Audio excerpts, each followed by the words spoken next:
Vamos a hacer un repaso, yo voy a darle el toque de funcionario, vamos a ver de dónde venimos y qué es lo que ha motivado de alguna manera estas cuestiones.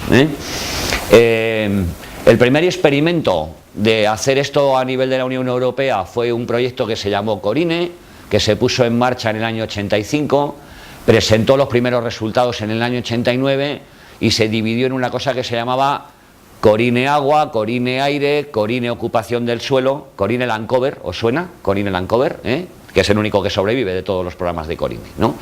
Era Corine Biodiversidad, era Corine muchas cosas, en un esfuerzo entonces a Europa de los 15 de hacer un primer intento de armonización de la información, pero una armonización con el estilo de entonces, es que la gente entregaba los datos, alguien los juntaba, se pegaba ese currelo de armonizar y devolvía unos resultados a nivel de la Unión.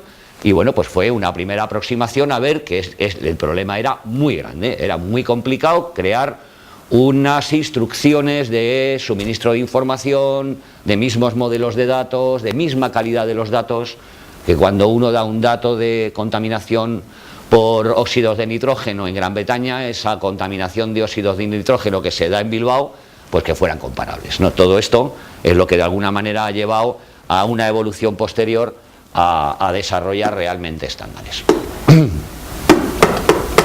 Yo creía que no me quedaba ninguna presentación que hacen estas cosas tan horribles. Bien.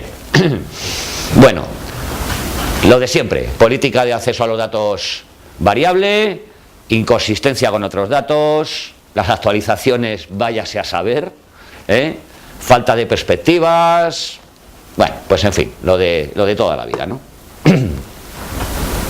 Y por en medio de todo este juego se firma y se pone en marcha un convenio sobre acceso a la información, la participación pública y el acceso a la justicia en materia de ambiente, que recibió el nombre de la ciudad donde se firmó, de Aarhus, que entró en vigor en el año 2001 y que recoge una serie de principios francamente interesantes, en el que con aquello de defender el medio ambiente y la salud, el medio ambiente como un patrimonio de todos y la salud humana como un resultado del estado de medio ambiente, plantea que la información ambiental es una información clave que debe estar accesible para todo el mundo, y eso es una de las claves de lo que ha arrastrado luego el mundo de las IDES, que además los ciudadanos deben tener acceso a esa información para poder participar en la toma de decisiones, y que en caso de que eso no se realice, pues existen mecanismos de acceso a la justicia para poder de alguna manera reivindicar ese hecho. Esto está llevando en la jurisprudencia moderna inclusive a tirar hacia atrás proyectos de importancia, y se empiezan a definir conceptos como autoridad pública, público interesado, que son dos cosas distintas, y de una maldita vez que es medio ambiente, porque partíamos de unas directivas anteriores que medio ambiente era una definición bastante gomosa.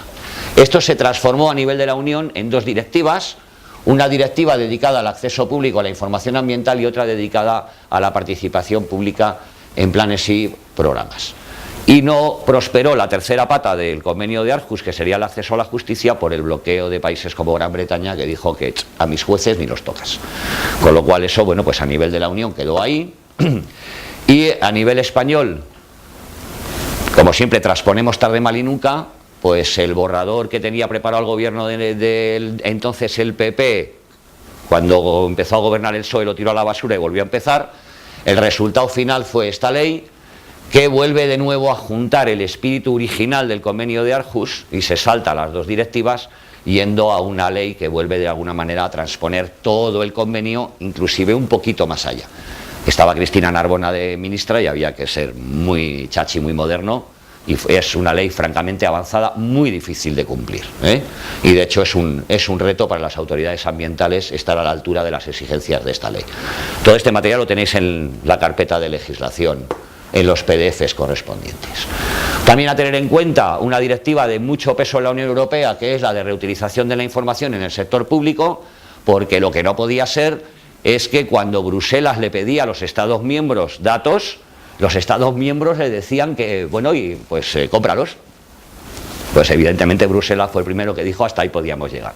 La información debe fluir al menos entre las autoridades públicas, ¿eh? Y eso ha llevado en algunos países a que nos hayamos planteado que la información no solo tiene que fluir entre autoridades, sino la información tiene que fluir en la sociedad en su conjunto, ¿eh? Un poco el modelo español, que no es precisamente el modelo dominante en este momento en la Unión. Esta es la ley que hace la transposición. Tenemos un Real Decreto que ya regula el esquema nacional de interoperabilidad en la administración electrónica, que trata tangencialmente los datos geográficos, no se dedica específicamente a los datos geográficos, ¿eh? Y el objetivo es esa transferencia de información entre a nivel de administración y el sector privado para ese fomento de ese concepto global, etéreo, que es la sociedad de la información, pero en el fondo en el mundo en el que vivimos, ¿no? Que es de lo que se trata, y con una perspectiva, por primera vez en España, una perspectiva que no es nuestra, que es anglosajona, de que se pueda crear valor añadido. Es decir, entender que esta información va a la sociedad para que cualquier entidad privada sea capaz de hacer algo con eso, acoplarle un valor añadido y hacer negocio. Increíble, eso es algo que en España no formaba parte de nuestra cultura, y sin embargo es una cosa que es de una cultura más, si me permitís, avanzadas. Bien, ahí tenéis un poco el esquema de cuáles eran las necesidades y cuál era la situación. Pues la verdad es que el panorama a la hora de afrontar pues todas estas cuestiones pues era bastante fastidiado, y de alguna manera Alicia ya ha ido haciendo algunos apuntes, ¿no? Pero vivíamos en un mundo de islas, un mundo de islas desacopladas, con lo cual solo cuando uno se enfrentaba a crear un proyecto SIG, normalmente un proyecto SIG pues es un proyecto francamente complicado, pues se encontraba con que después de un currelo enorme descubría que al final tenía un conjunto de lagunas de información que eran imposible de salvarlas, y por las cuales su proyecto acababa estando un poco en juego, ¿eh? Y luego esa disparidad de formatos, esa disparidad de escalas, esas cosas hacía que hubiera gente con pocos escrúpulos que se dedicaba a tomar decisiones de escala de detalle con cartografía 25.000 o de menor escala y cosas así, pues porque al final chocabas con el mundo real, y el mundo real era la disponibilidad y el acceso a los datos, ¿no?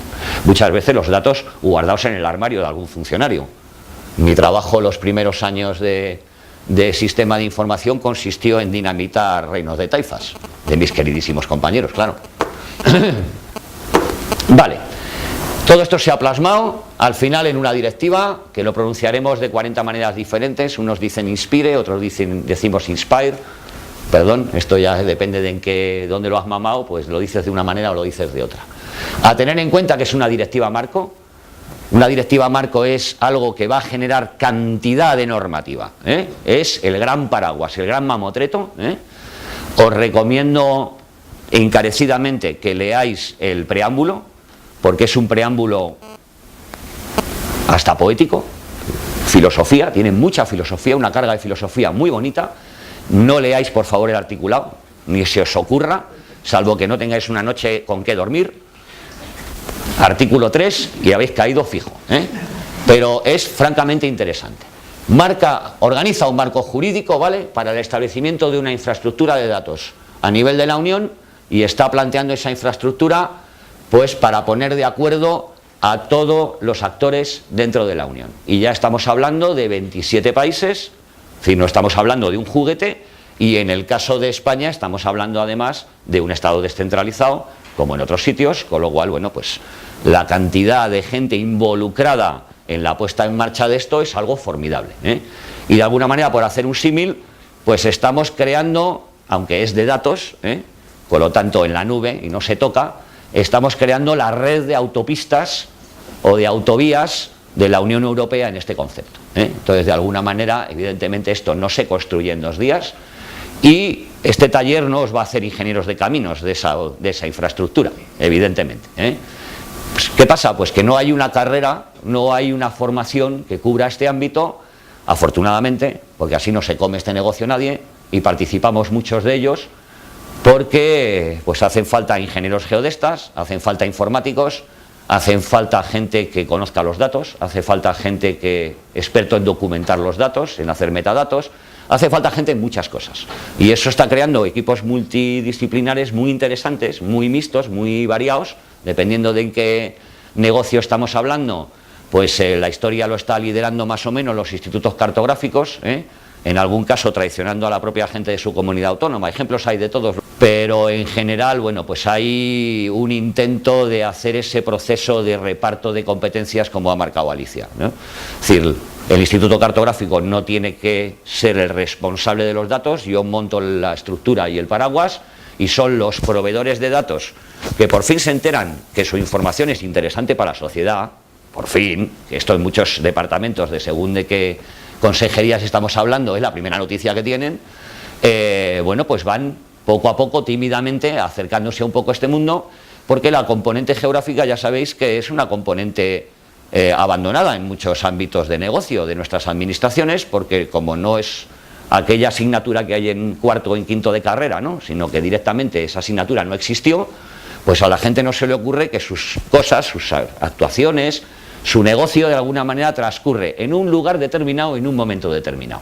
Y esos dos elementos clave, pues todavía el momento lo puedo meter en una Excel y aguanta, ¿no? Meto una fecha y aguanta. Amigo, pero la componente geográfica, ¿con qué la meto? Es decir, eso de las coordenadas, ¿de qué estamos hablando, no? Y hasta que apareció Google, pues esto era ese ámbito desaparecido en el que por fin hubiera un navegador con una imagen y con una cartografía y un tal, pues fue toda una historia. Muy bien.